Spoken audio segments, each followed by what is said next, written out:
What is up? Welcome back. Wait, hold on. Now, welcome back. I almost caught myself there.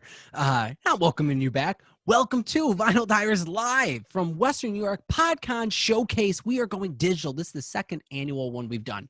Last year we did it in person, and due to COVID-19, we said, hey, can't do that. We got to do something different. Probably should do it digitally. And we're all sitting going, shit, yeah, that's a great idea. That would actually work perfectly. And because of it, it kind of made it easier and got us a lot of other podcasters to be able to more easily say yes, more agree to it. I don't know what you would say. Anyway, guys, we have a heavy shows. We have a heavy day filled up with a lot of shows, a lot of podcasters, a lot of artists have been putting in the time and effort to put out some great shows for today. Everyone did the special episode. I know some podcasts did regular shows, some did specials today, some just were like, hey, guess what? I'm going to pre-record and drop it as a premiere, which is okay because, guess what? When you're done listening to me, go check out whatever show's watching next. Or if you don't want to listen to me, go check out another show that's premiering as well, such as today, right now. It is the 716 Sports Podcast. They're currently playing on the same time slot. If you want to catch me on the replay, I totally understand. That is okay. Just make sure you come back after watching theirs. Check me out tomorrow. It's okay. If not, you want to listen to today, I'm going to let you guys know what we're doing today is if I'm stuck on a deserted island, what are the 5 albums I am bringing with me? But before we get into that, let me let you know who else is going on today. I'm just going to kind of sprinkle through the list of all the podcasts that are set up. If you want, head over to the Facebook page if you're not already watching this from there. You can see the whole list of all the shows going through, and you see it in high detail. But I'm just going to read through the list of who else is set to go on after for the next couple hours. We have the 2 Point Conversation, Section 6 WrestleCast, Potting Around Rochester, 7 Wings 6, Saber Spot Podcast. 2:30, you can also check me out with Chris and Anthony, Just Can't Stop. Me and Chris Chavez going on at 2:30. It's a fun show. He's got something fun planned for me. I'm excited to see what he's got in store. If you don't want to listen to me and Chris, Amber has her show, Fat Girl Jokes Podcast, going as well at 2:30. So that will be really fun. After her, there is the other all-female podcast, Are We Doing This Right? The podcast going on at 3:00, as well as the Fourth Line Wonders. You can check out Silence Your Phones, Panel Discussion, History Creeps, Men's Locker Room, Hats, Tats, and Stats Podcast, Eat, Sleep, List, Hardly Kayfabe Podcast. There is going to be Wrestling Trivia with Sleazy and the Fat Man. Already said Harley Kayfabe. They're going to be doing card openings with the Podcast Precinct, as well as Tip of the Cap Podcast, Pop Stew, and the Closed Fist. Basically, what I'm saying, guys, is that after you're done watching me, please share it. Please, please, please tune in. Stick around if you can. At least try to see what else is going on. If you really can't, you have other obligations for the day. I get it. I understand. But I really would hope that you would check out the other shows. I mean, if you're watching me, I'm sorry. I'm really, really sorry. It's awkward. It's a little hard doing a solo show. So we're going to see how this runs. And hopefully the other shows after me will be a lot better. I'm going to tell you guys, go check them out as well. So let's get into it. So, as I said, I didn't want to think about an album review. I didn't want to think about a single spotlight. I was just thinking of, if I stuck on a deserted island with an imaginary source of electricity, what would I listen to? Besides, nature, the wind, I'd probably end up making my own music somehow. Finding and making a makeshift guitar or a lute or some instrument. But if I had electricity and I had a record player and I was only allowed 5 albums with me, what would I bring? And it really kind of made me think. Some of the albums were easy to put on and some of them were hard. I've actually talked about a couple of these, I'm pretty sure, on past episodes. But that's okay because, I'm going to be honest, guys. Some albums I really love, and I'm sorry, I do talk about ska a lot. I'm not gonna lie, that ska does make it onto this list. But I try to have a good range of this. I try to vary it up. And to kind of show how each album is on there, I have a little bit of a breakdown. So what we're going to do is I'm going to give you guys the artist, maybe the album and the year it came out, a little bit of fact trivia there. I'm going to let you guys know what the standout track is on the album. Yes, I said that correctly. Track, not song. And then also I'm going to let you know why it's on the list. For whatever reason, whether it be certain songs, whether it be emotional value, whether it just be because I want it on there. I'll let you guys know. So let's get into this. I'm stuck on a desert island. I'm allowed 5 albums. What am I bringing with me? So first up on this list, honestly, this was the last one to add to it. The other songs were all like no-brainers. This one was the last one to be added to it. And I'm a little surprised that I put it on last. It was one of those like, I guess this would go on it. Then as I started looking through the songs, I'm like, no, this would definitely be on my list. I was trying really hard not to put any ska bands on here for you guys, and unfortunately, not going to happen. The ska album for this is Real Big Fish's "Turn Off the Radio," dropped on 1996, August 13th, and I'm gonna tell you, front to back, I love this album. I really do. Certain songs I don't prefer over others. Other songs I can listen to on repeat. Other songs I've learned. I've played with bands. I have jammed out to them. I've watched them play a lot of these songs live. Some of my favorite music is on this album. This was the ska band. This was the ska album of the mainstream ska bands that hooked me. This is what was like, this is ska. This is what you should think of as ska. To the point where I did not like two-tone, and I didn't like reggae, and I didn't even like first wave, like the Jamaican ska, because I was so like, this isn't Real Big Fish. I'll be honest, like the first month or so of me listening to ska, I didn't like ska. I liked Real Big Fish, and I liked AKS, Abominable Killer Snowmen, local ska band from Wheatfield. Tell you, go check out the YouTube videos. They're really good. If they have any on there still. And yeah, I'm a Real Big Fish. Turn the Radio Off. It's one of my favorite albums. It has some great songs. Just specifically, my standout song, I want to say Sellout, but it's hard because She Has a Girlfriend Now is also incredibly good. I love how it actually even also has Monica Powell from Save Ferris, that I found them years after listening to Real Big Fish, like, well, about a year or two after. I was like, oh, hey, female fronted ska band. She's cool. But I can't really stay. Unfortunately, on this album, I can't say there's one standout track. Certain songs I'd say a lot of them are their greatest hits. And that was one rule with this list, is that there is no greatest hits album. This wasn't a bring your favorite artists and their best songs to the island. Unfortunately, a lot of Real Big Fish's best songs, in my opinion, are on this album, such as Sellout, Trendy, She Has a Girlfriend Now, Snoop Dogg Baby, love it, 241, Beer, Everything Sucks, SSR, Suburban Rhythm, because we want to know, why did Ed and Scott quit? All I Want Is More, awesome. Alternative Baby, great song. Listen, this album, if you want to know what is ska and why does Anthony like it so much, go check it out. I recommend, if you're going to listen to this album, or if you don't want to listen to the whole album, which you should, I'll say listen to Beer. That's a good hit.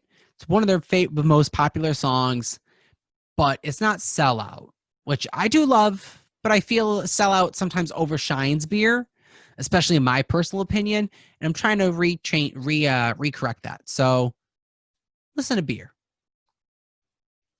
Next up on my list is, it's not a ska album. It's not a rock album.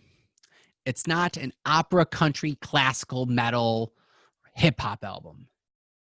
It's not a disco, funk, fusion, folk album. It's not an oldies but goodies. It's actually a spoken word album. Technically, actually, it's a comedy album. So words are spoken, and it's one album. So I'm bringing George Carlin's An Evening with Wally Lundo, released in 1975. And I'm going to tell you, standout track on this. Just to get into it, this is another one of them. This is an entire show.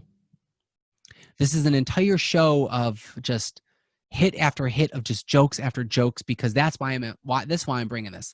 I'm bringing this album because I want the laughs.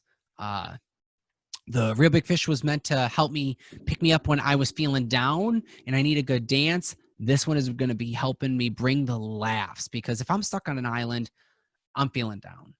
I have nothing to listen to other than these 5 things. So what do I want? I want a good mix-up. I want a good change-up of not just always music. I need to hear people talk, because I'm assuming I'm going to be stuck alone on the island. Hopefully not. Hopefully not, guys. I don't want to be stuck there alone.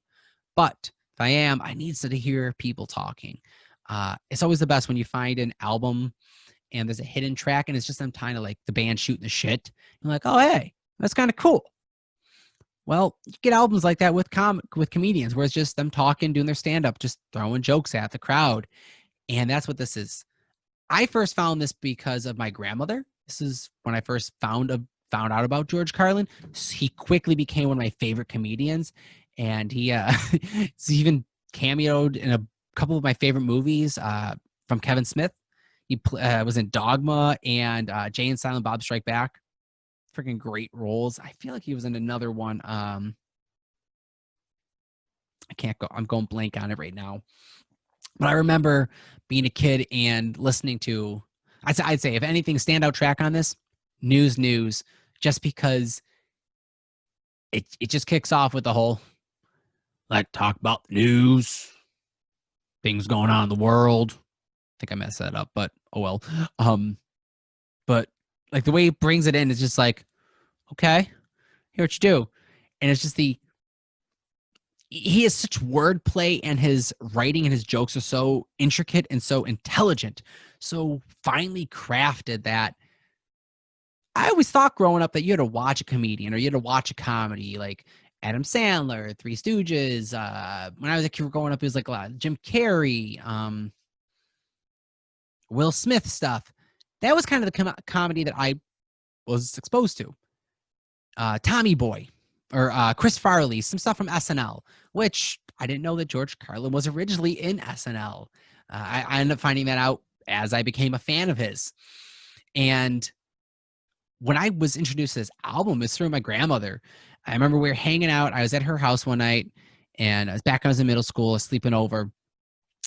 This giant dresser cabinet thing that she had in her living room. I never knew it was a record player. The one day she's like, you want to listen to a record? Or I think I remember seeing the 45, like the rack. I was like, oh, what are these? They're like records? And she goes, oh yeah, do you want to listen to them? And that moment on, we took down the giant crate of LPs. And my life changed right there. Like that moment right there changed everything. And I think that's really important, because this album kind of kickstarted a lot for me. It made me realize that stand-up comedy, a lot harder and a lot more appreciation than I had given it. I gave it a lot more like, wow, this is funny. And you can just watch stand-up. You could just listen to stand-up, because I started to, whenever I fell down or whenever I'm feeling out of it and I just want to laugh, I put on George Carlin, put on Dane Cook. I love his outrageous comedy, but like I'll put on a comedian. It'll make me laugh, and I kind of get out of this funk. So that's where I'm bringing. If I'm in an island, I'm stuck, I want to get out of a funk. I want to get a good break. This is it. This is a perfect album. Some of the favorite ones, the radio dial, talks about the comparison between baseball and football. Talks about names, the bodily functions. And one of my favorite tracks on here is the High on a Plane, which she's talking about, you don't get in the plane. You don't get on the plane. You get in the plane. The what is it? The Daredevils get on the plane. They stand on the plane, and stuff like that. I remember being a kid going, "Oh wait, oh well, he's right. Oh, there's a joke too." And that like intricate, like very very smart, just witty, catch you off guard, that makes you think about it. that's what hooked me for this album. And that's why if you haven't listened to it, just put it on, or if you can find it on video. I don't know if it's out there on YouTube. I'm sure it is. If anything, just go get it. You can Google the album on YouTube and it just the tracks. I recommend listen to it. If you haven't watched anything from George Carlin, please do so. His stand-up comedy is phenomenal. His SNL skits are great. I know he used to do the news as one of his bits, so it's kind of cool, you know. I ended up finding him through the album first, and then it was that. So seeing the two, it's really fun. Third album on my list. So if I'm gonna be stuck on an island, I need a big change up. I had some ska, I had some comedy, and a little bit different. We're gonna change pace right now.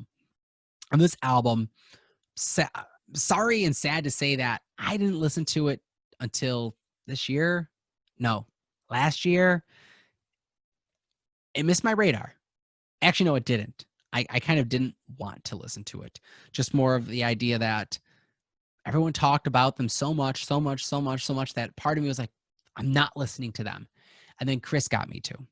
And I'm talking about Pink Floyd's Wish You Were Here, released in September 1975. Iconic album with the handshake, the one man's on fire in the studio lot. I don't know exactly. I don't have the details specifically of where it was at, but the picture of it looks like almost like a movie studio. Iconic album, and this album, it's phenomenal. I love it, and wasn't my first exposure to Pink Floyd. My first time ever really listening to Pink Floyd, I ended up seeing The Machine back in high school. I went to go see them at Art Park with my good friend Will Salisbury. Fortunately, I didn't appreciate them then. It saddens me to say that, and it just sucks. But I remember me and Chris were talking, and he goes, "You never really like listen to like Pink Floyd?" I'm like, "No." He goes, "All right, you got homework." He had me listen to The Wall, and then after that, I don't remember if he recommended Wish You Were Here or I knew that Wish You Were Here was a good one. No, correction. It was Have a Cigar. That's the one, because Chris plays the song Have a Cigar phenomenally. And it was one of those like, oh, I like that. I think that's kind of what was like, oh, I should probably listen to this album. And I remember driving back from Rochester, visiting Amber's, I think I was visiting her. She was house sitting, or I was coming back from a concert that me and her father had went to, one of the two. Because I did the one time I listened to the one album, and the other time I listened to the other album. One was Wish You Were Here, and the other one was The Wall.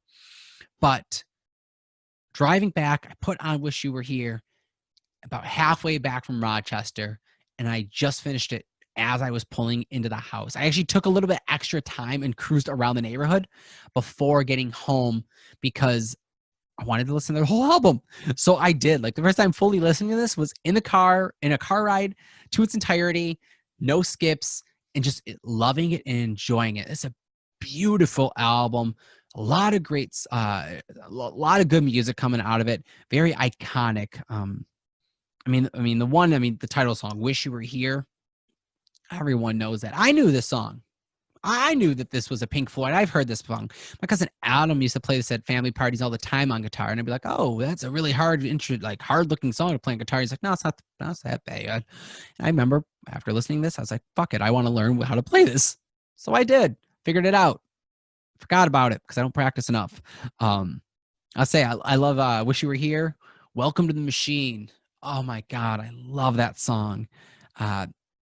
I think one of my favorite moments in this album is though Have a Cigar, and it's the line of the whole idea is that they got signed into Welcome to the Machine. They got welcome to the music empire. Welcome to this is what it is. This is what it's like to be a part of a big band now. We're gonna push out albums. We want to make money, and Have a Cigar. The lyrics are reflecting at a time where they were doing an interview. And they were talking, and they go, well, which one of you is Pink? Meaning that they don't care about you. They just want the money and the music. And it just showed how much, they weren't appreciated for it, possibly. And that just kind of stuck with me. And it's one of those lines that I like, oh, that one line was so good that I listened to it over and over the song just because I had to hear it again and again. I don't know if I could do a standout track on this album. I really don't. Honestly, if you haven't listened to Pink Floyd, download this album, go out and buy it. I actually went out and bought this on vinyl. I don't know if it's home or if it's at the office. Maybe at the studio. I think it's one of the few albums I was like, no, this got to be at the studio. Whether or not we have a record player there, it's going to be there. But go find this, whether YouTube, Spotify, iTunes, download it, listen to it, enjoy it. Don't break the tracks. Just start at track 1, finish at 1. It kicks off with Shine On You Crazy Diamond and ends with it. Phenomenal songs. If I'm stuck on an island, I want some good musicianship, and that's where this is coming from. This is the I got the ska, I got the fun little like, ooh, this is what I like. I got the comedian, I got the talking to kind of break it up. But this is the artist. This is the musicianship, the wicked leads, the synth, the deep lyrics, the emotion. And this is a top 5 album, regardless if I'm stuck on an island. That's really how I see this album. And that's kind of where we're going to be moving on for the rest of this list, because the next two to finish this off are 2 of my favorite albums. Really, like I could listen to any of these albums any day, anytime. Probably not have to skip any of the songs. Maybe some of the songs on Turn the Radio Off I may jump through because it was a lot, and just when you have enough horns, it just gets loud in your ears. Especially for me, like I love ska, but enough. I understand I gotta take a break. And this next one is actually from the band Ballyhoo. Their album Daydreams is my second one, released from Law Records on 2001. And listen, I can't brag about this album, can't brag about this band any more than I already have. All I can say is listen to it. Some of my favorite songs. This album is so important to me. It got me through a hard breakup, kind of opened my eyes to acknowledge a breakup in the process and to kind of realize like, hey, she's fucking around on you. The song kind of like literally was speaking to me, and it was so hard, like so emotionally, that it just was like, nope, I took on and was like, this is my album. These are my anthems for my post high school, just before I went into college. And I mean, even from the beginning, from Evil Penguin, Last Night, Diamonds, Say I'm Wrong, Walk Away, Sandcastles, If You Gotta Go, Meathead Bootleggers, Antisocial, and The Getaway.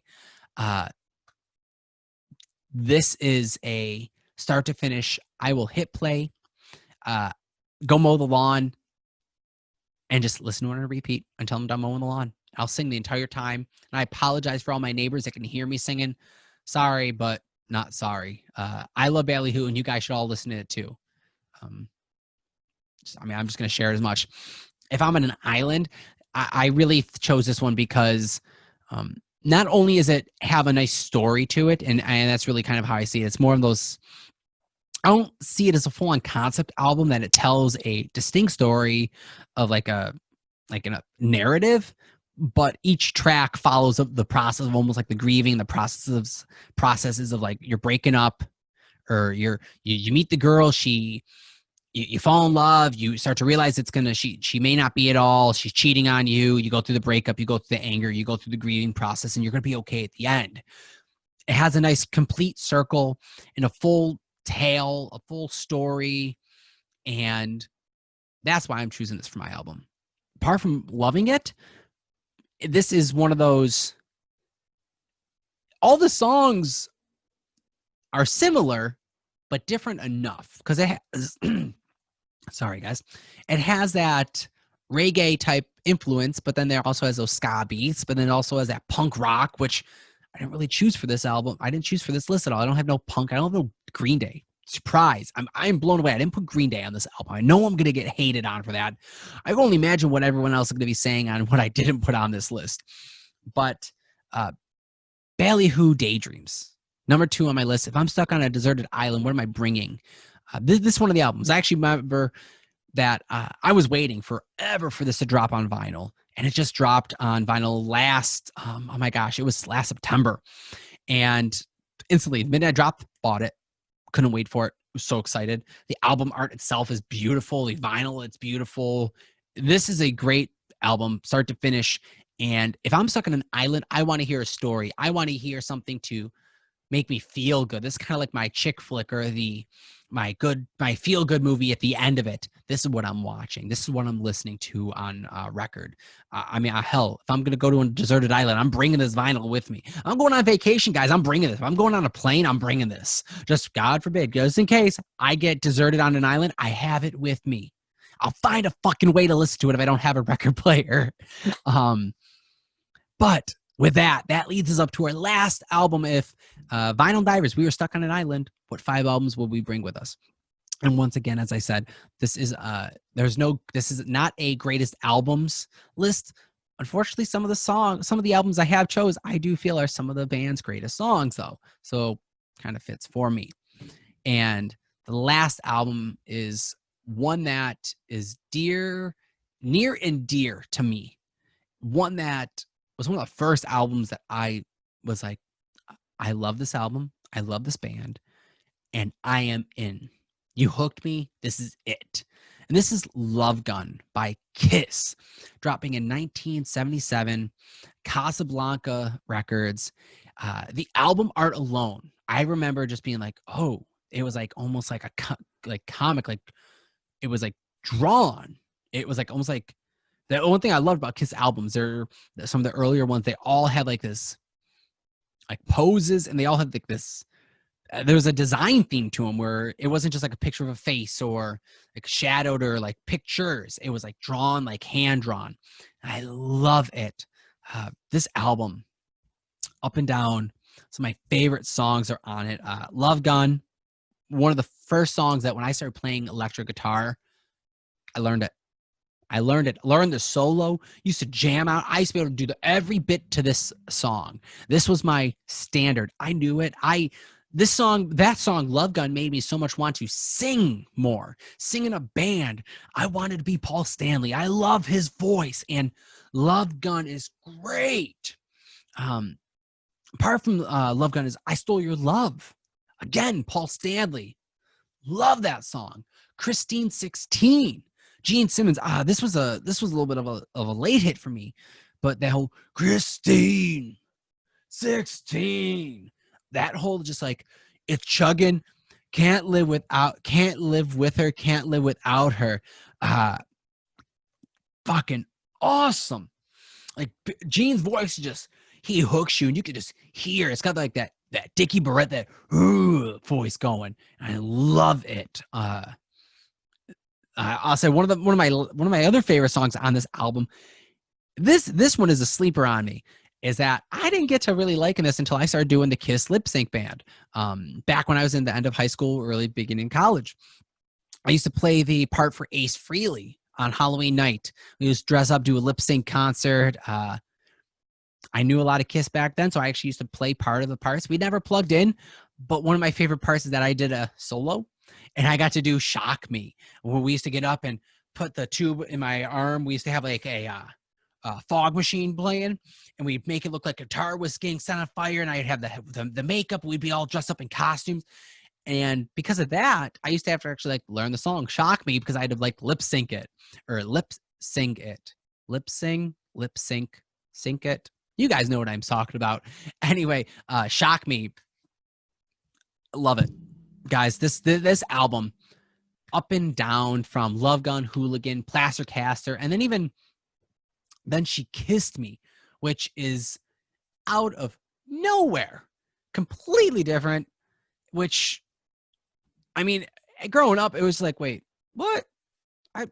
This isn't Kiss, which it isn't. It's a cover. That was originally released as a single on Philly's record, and it was produced, or it was by the Crystals. But even then, it was one of those like, oh, this isn't rock, but I like Kiss, and I like all the other songs on this album, so yeah, I do like this album. It was a nice, like, fresher. I mean, it's nice that it's the last track, track 10. So this was nice. It's five on each side, front and back, and this is a nice way to finish up. You know, you go through heavy rock, and then just kind of like by the end, it's like, ooh, nice cover. But Guys, thank you so much for tuning in. Thank you so much for watching. Thank you so much for checking out the Western New York Pod-Con Showcase brought to you by the BICBP Radio Network. Please, please, please stay tuned. Stay watching. Check out all the other great shows. As I said before, when I am done, going on next is the wrestling show with Sleazy and Fat Man at 11:30. After him at 12 is the 2-point conversation, as well as processing the process with crafting and drafting. Going on at 12 o'clock, and then moving past that, we have a whole line of shows going all the way up until 7:30 tonight. We have a full-on set today. Please share. And don't forget to share. As I said, guys, please let everyone know about this. Get everyone else in on this. Why wouldn't you want to share about your local Western New York podcasters? We are here doing what we love. We are trying to make this into something great, and it really is. We're doing it. As you're seeing, we have a full-on lineup. It's like 30-something podcasters working together, getting videos out, producing, posting, and just putting it out there for everyone to listen to. We're not charging anything. We're not charging any admission. All we're asking is for you guys to check out, watch, and enjoy the show. So guys, thank you so much. That has been the first live episode of Vinyl Divers. I like doing this. This is a great time. We may have to revisit this island. Maybe I'll get a guest on next time. But till then, keep diving, guys.